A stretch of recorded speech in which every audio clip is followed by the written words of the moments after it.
your throat.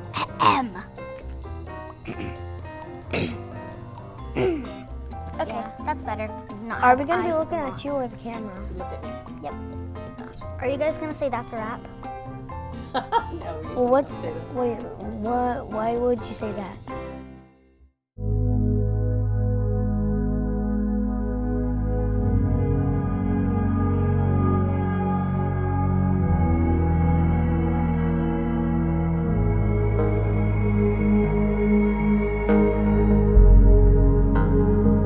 I have two girls. One is 2 years old and the other one is 5. I have 3 children. I have 7 children. I got 4 kids.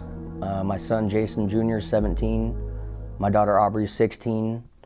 My daughter Ajalee is 11, and my daughter Jade is 10. I have 6 children. I got 2 children. I have 1 daughter. Well, this is my first kid. He's 27 days old. He was born 7.5 weeks early. He was 4 pounds 6 ounces, and I believe right now he's about 5 pounds 11 ounces and 19 inches long. I have 2 daughters, 10 and 5, and then I have a 6-month-old named Charlie. I have 1. He's 17 and a half. He's a senior at North Salem High School, and he's on the varsity football team. I have 1 child. He's a boy, and he's almost 18 months on the 20th. I have 1 son. I have a daughter. She's 26, and I have another daughter who's 23. I have another daughter that's 19, and I have a son that's 10 and a daughter that's 8. I got a 21-year-old daughter. My oldest daughter, she is 8 years old. My son will be 3 in about 4 weeks. And then my daughter, my youngest, she is about 1.5 years. I have 2 girls. I have 2. I have a son, he's 5, he's gonna be 6 this month. I have 3 girls, and I have a 10-year-old, 5-year-old, and a 6-month-old.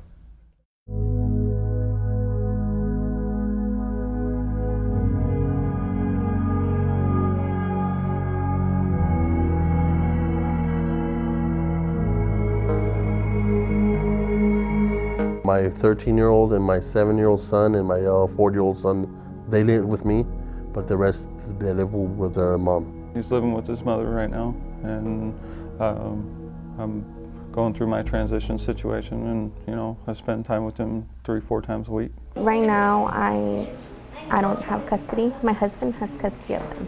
Because right now, I'm in treatment and I'm in recovery, and I think that I didn't deserve to be a mom when I was using, and now I'm in recovery and I'm trying to get my daughters back.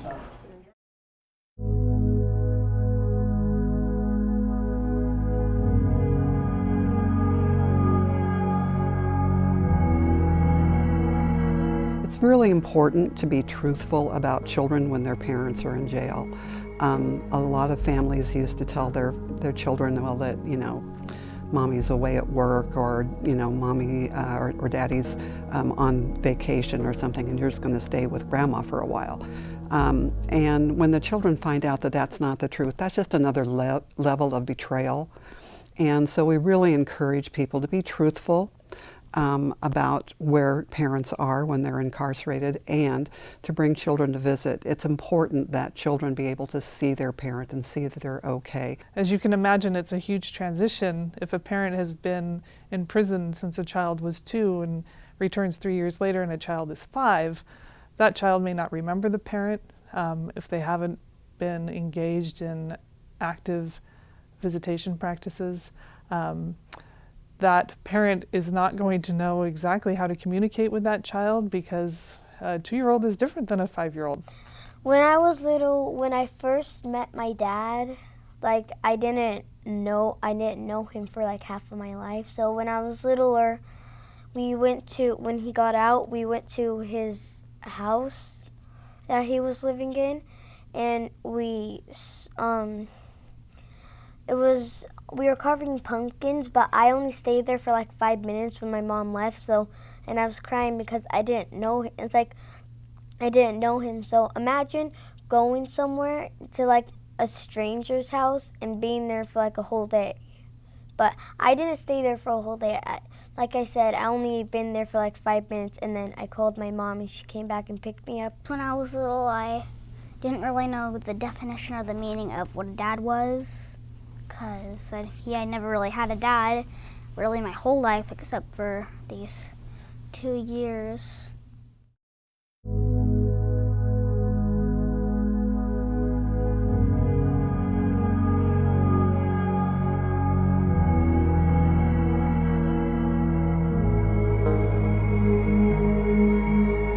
I started using drugs when I was 12. Started out with marijuana, and then at a birthday party, somebody there had crank, methamphetamines, but that was back in the late 80s, early 90s, so it was crank. I started when I was 15 years old. I started because I wanted to use the pain, because when I was 5, I was raped. And I don't justify that because I was raped, I was using it, but it led me to that, you know, to use alcohol, then meth, and then to destroy myself. And I was easing the pain, but I didn't know that I was actually making it worse. First, I started off with my children, and it took me away from their life. I wasn't able to be a father to them. So they don't know me like that. And now they're trying to get used to knowing me again, because I did close to 7 years in prison. And all that time, I wasn't present. Even before that, when they were born, I wasn't present because I was in my addiction. I was smoking my weed every day. Well, I've been in 24 different correctional institutions, and I've spent 15 years of my life in prison due to drugs and alcohol.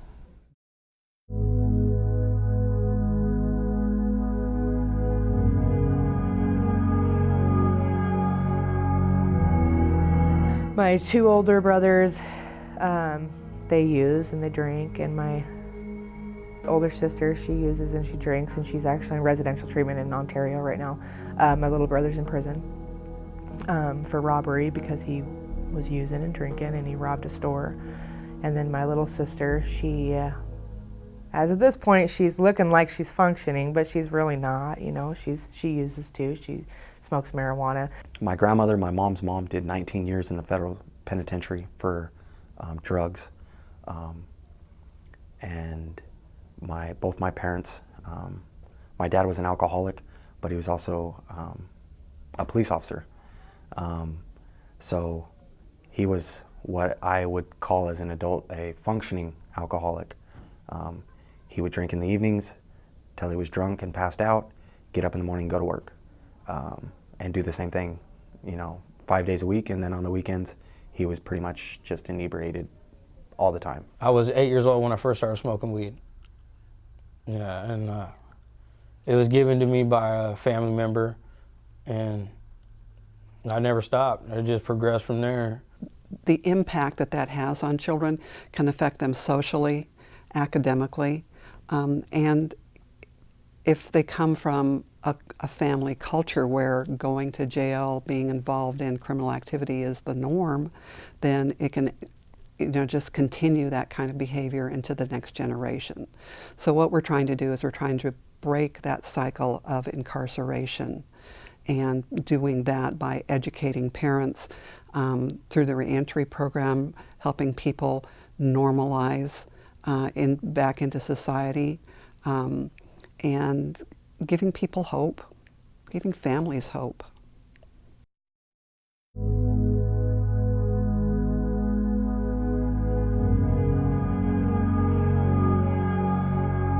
They're also unique and different.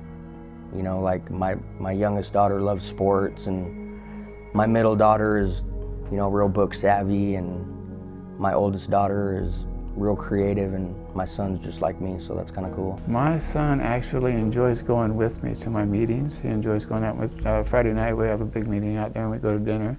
I think he likes the dinner more than the meeting, but and Saturday night we do bowling. Every time I see him, it just, you know, makes me happy and gives me hope. And you know, and I've seen tons of other kids out there in the world with their parents and stuff, and they just have that, I don't know how to say it, but you know, that unconditional love, yeah.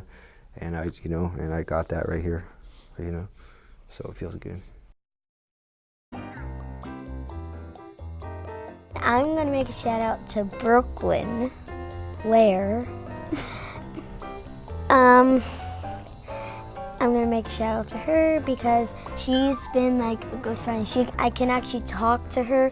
Not saying I can't talk to my other friends, but I know that I can count on her to like not spread rumors about like my secrets that I tell her, like my crushes. And same thing with me. Yeah, I can count on her to that she can like keep my secrets locked in her forever without telling anyone. Like a little locket. All right, I think we're done.